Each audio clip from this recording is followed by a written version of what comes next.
And everybody watch out for my recording, please. I always forget, and then I have to record the whole lesson again. Farhana, Yes, sir.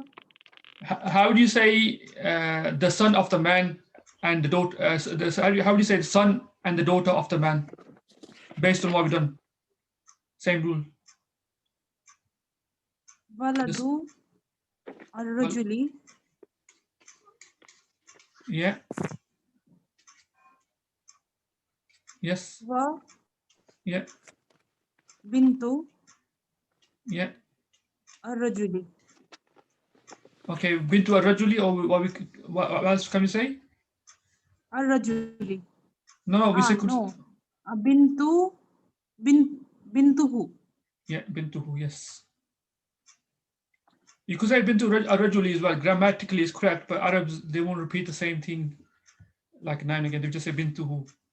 Waladu rajuli wa been to who. So that means the son of the man and the son and the daughter of the man. Okay.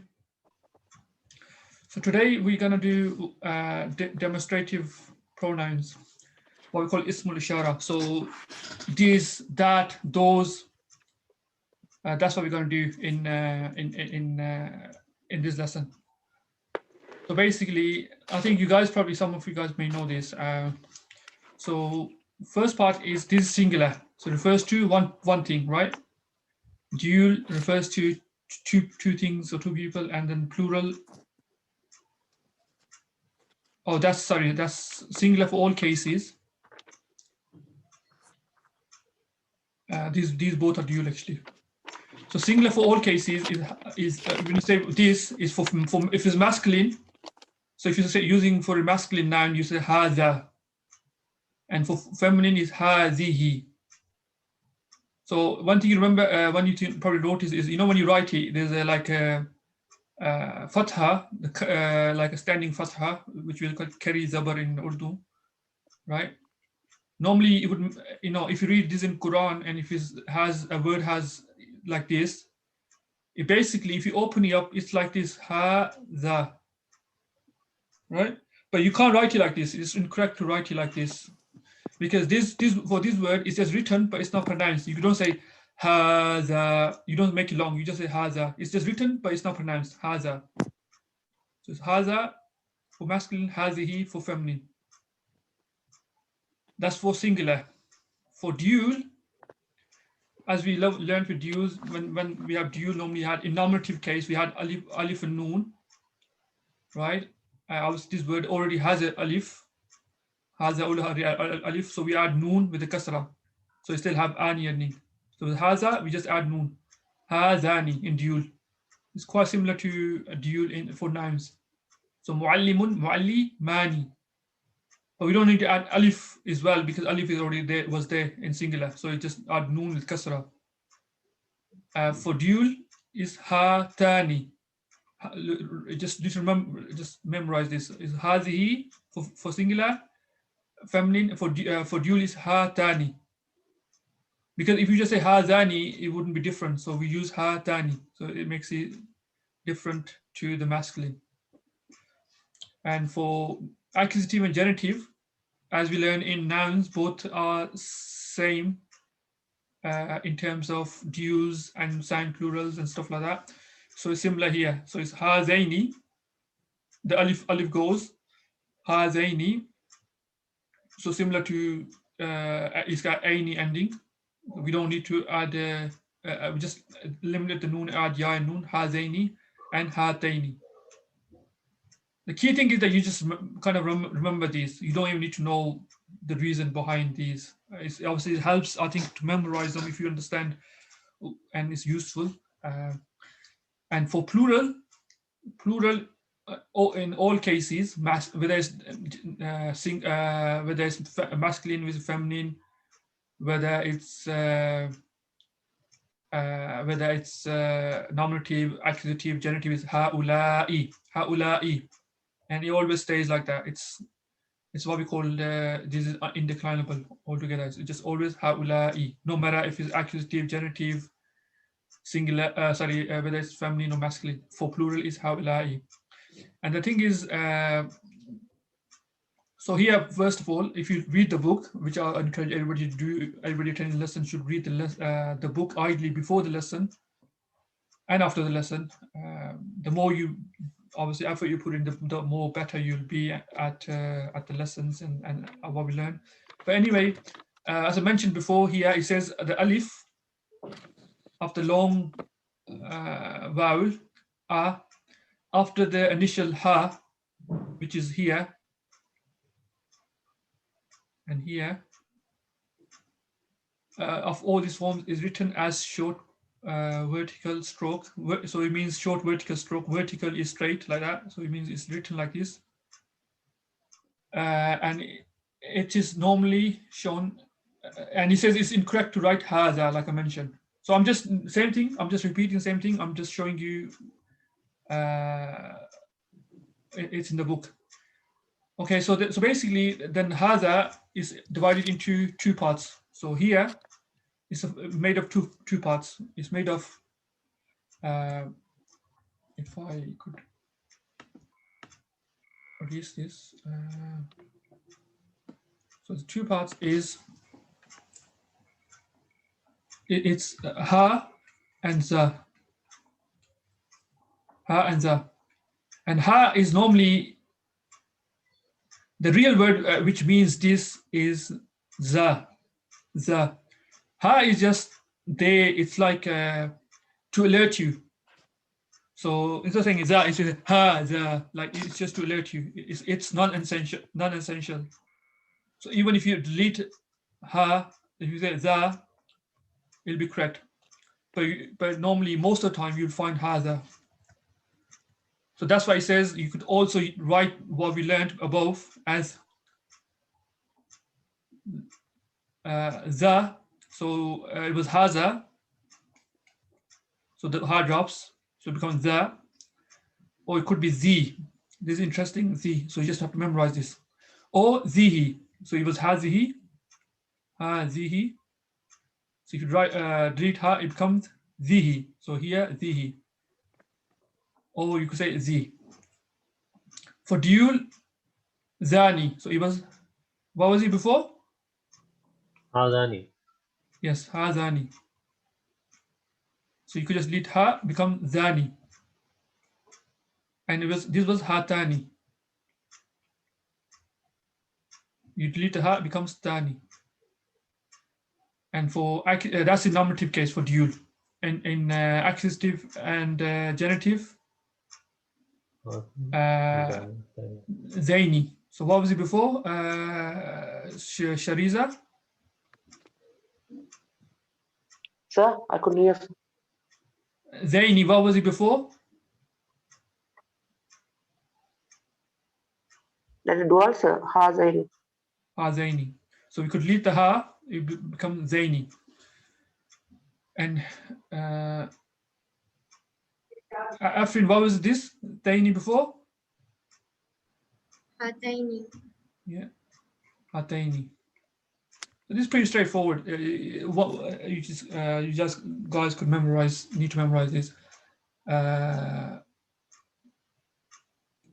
So Sir, Hazaini means male, no, sir. Hazaini is male, yes, it tells you here. So this part is masculine and this part is feminine. So Hazain in dual is masculine, dual for two people. Hataini Yes. is dual for feminine, yes. And then he says plural, all cases is ula, aula, Haulai. or olai. It was, what was it before? It was haulai before. Haulai. So you could delete ha, it becomes olai. So if you say olai or ola. Ulai, no, sir. Sorry? Haulai. Yes, haulai, but what we're saying is, you know, the haulai here, the first ha in all of these is non-essential, so you can drop it sometimes. Okay, because instead of saying haza, for example, you could just say za, it just still means this. Hazihi, instead of saying hazihi, you could say zihi. Same thing, you could still say hadha, hadhihi, hadani, hatani, but you could also say the, zihi, dhani, dani. So haulai, yes, it means these, plural, these. But you could also say ulai, you could drop the ha.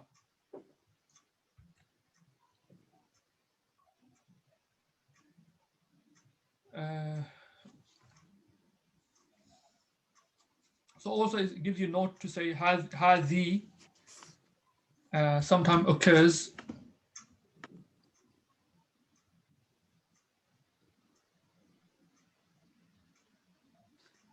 Okay, inshallah. So hazihi here, sometimes hazihi can be written as hazi as well. Sometimes it tells you that. So how do you say, okay, all these was this, these two, or these, plural. Now we're moving on to how to say those. So in English, we know this is referred to, what's the difference between this and that, people, in English? This means it's close by. That means far. That is far away, yes? Okay, same here. So here it tells you that, you know, the curve we can have at the end here is that implies distance. So so for example, so you say dhaka, it means that. So if you look at it, it was for this is, how do you say this? Za. Yes, or haza, right? Haza. But you can't use, you don't, for that we don't use ha anyway, because it's a longer word. So we just, so it was that, right? To create a distance, we just put ka, zaka. Add a ka. Za. Yeah. But we could also say zalika. Zalika is probably more common. It's more common. It says here, zalika. So some of the words I'm telling you, like the, is probably less common. Haza, hazihi, zalika is more common. Also for feminine, we have tilka, or it could be taka. But these tells you already, or tika, or tanika. Oh, sorry, or tika up here. That's all singular. For dual, we have zanika. So what was the, for this? It was zani, right? Because it could be ha zani, we could delete the ha, become zani. To make it that, we say zanika. Or for feminist, danika. This is nominative. For accusative and genitive is zainika or tainika. And plural for all cases and for all genders is ulaika. And it tells you is very rarely ulalika or ulaka. Even these since, are, yeah. Since they say it is dropped only in modern Arabic, that means in Quran it will be ha will be there. Where did you say that? Since only in modern Arabic the ha is dropped, Yeah. that means in Quran whenever these words are referred, the ha will be there. I'm not sure about the Quran, to be honest with you, because obviously I have memorized all the Quran. But if it says modern, yes, that would be the case. Especially like all the books I've read in Arabic, all of them, I don't think I've come across the before, or very rarely. It's normally haza. So yes, that's probably right, because classical book normally have haza. But even if when you do the exercises, you notice that he uses mostly, if I remember correctly, it's been a while since I've done the exercises. But he uses haza, because it's more common, right? He tells you everything else, so you know, even that ha ulai, it doesn't say ulai. So it tells you the you know the all the different ways of saying it, but then he uses the common one. Okay. So maybe it seems a lot, but I think once you start doing it, you'll just notice that there's only a few common ones which are used consistently. Because here it just tells you it's very rarely. Ulalika, aulaka. I don't think I've come across these two in books. So there's two things now. There's two things is that these relationship could be similar to that of a noun and adjective. For example, you can say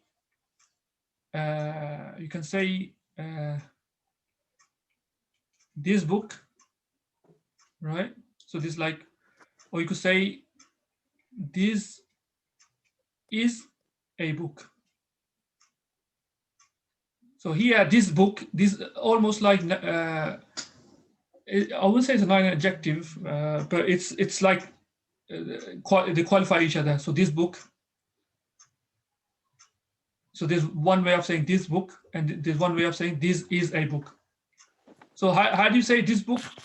We say this book by saying haza, and then the noun being definite. Al-Kitab. Yes, Haza. al-kitabu. Al-Kitab. So how would you say this is a book? Hadha kitabun. Yes. So haza kitabun, this is a book.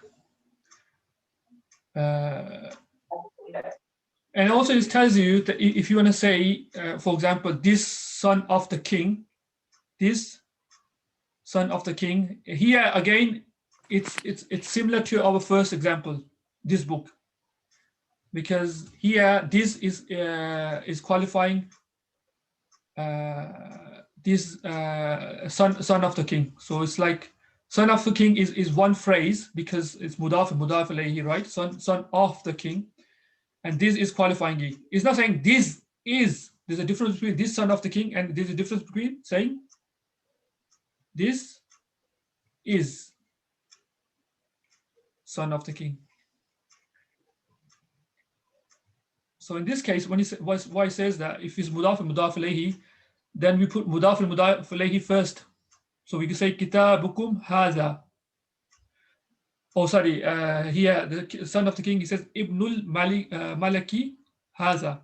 We don't say haza ibn Maliki, because if you say haza ibn Maliki, it would mean this is son of the king, right? So we put haza afterwards. Does that make sense?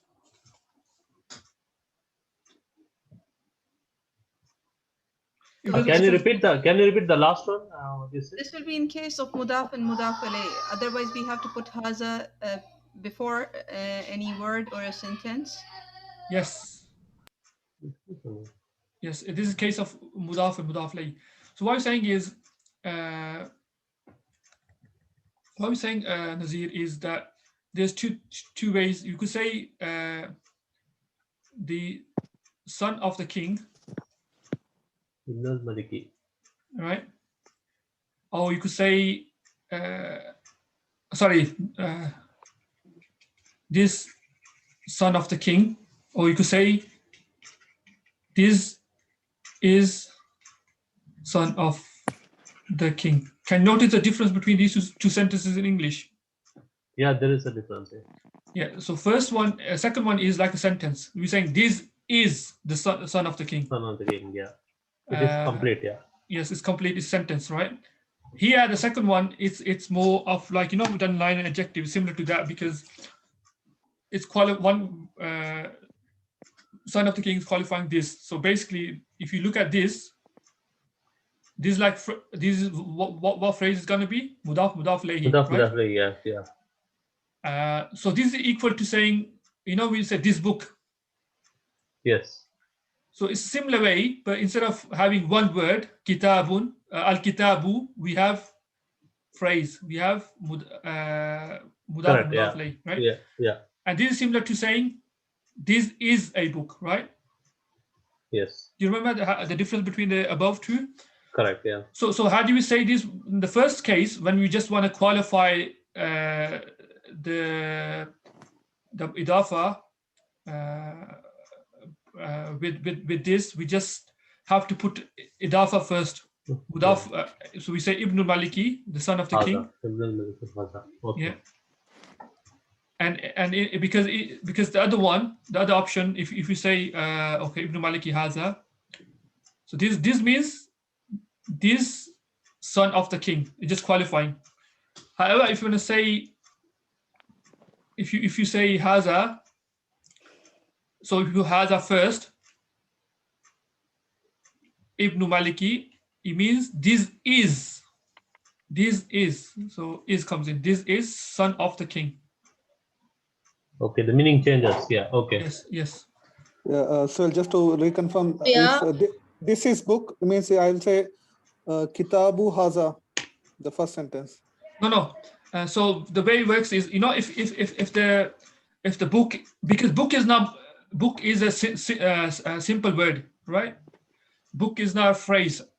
Yeah. So it works differently. So when we have a singular word, or it doesn't matter plural or whatever, but when we have simple word, the haza come first. Right? Haza come first.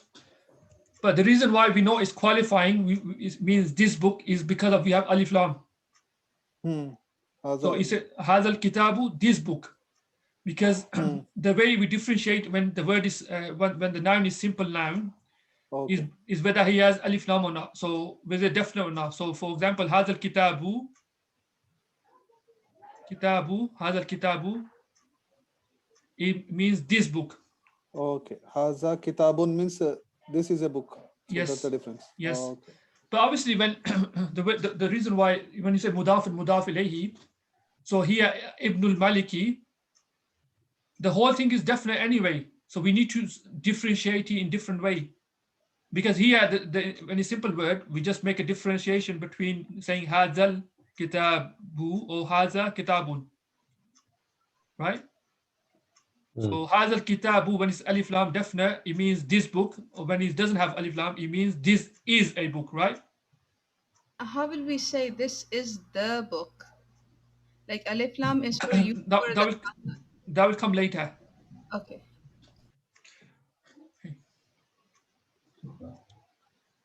Like Zalikal Kitabu. Yes, Zalik al-Kitab, yes. So what does that mean? That book, right? That book, yeah. Yes. It doesn't say, what would it be if you were Zalika Kitabun? That is a book. That is a book, yes.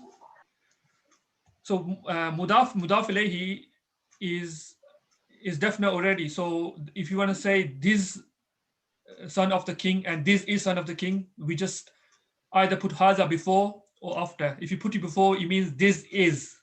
And if you put Haza after, it means this. That's all it is. So Ibn Maliki has this son of the king, or he says Kitabukum Haza, this book of yours. Shariza? Yes, sir. How do you say, okay, this one says this book of yours, Kitabukum Haza. How do you say, if you want to say this is book of yours? Haza Kitabuhu. This is book of yours. Books, this is book, it's the same as here, so we're not changing. So we're using, what's the Kitabuhu. Kitabuhu? No, Kitabuhu is his book. His book, yeah. Kitabuka. Kitabuka singular or Kitabukum, if it's plural. So if it's one person, your book, no, yeah. so you can say Kitabu. Okay, we just say Kitabuka. Haza Kitabuka. Haza Kitabuka. Sometimes the kum is used for singular as well, isn't it? Like if you refer to a singular person. Kum. Yeah, so over here the kitabukum is your book, or it's like no, here yours. You know, when you get more advanced in Arabic, you don't need to write in brackets plural. Okay, you know, when you're referring to, you know, you have your friends over and or your family over, your brothers or whoever, and you want to say your book, you just can say kitabukum. But when you translate it into English, it means, if you want to say it in English, you say this book of yours, right? You don't need to say this book of yours, brackets, masculine plural. That means after yours, there's apostrophe, which is not over here. No, in English, singular and plural, yours is same. There doesn't need to be apostrophe after s. If I know English correctly, I think. Okay.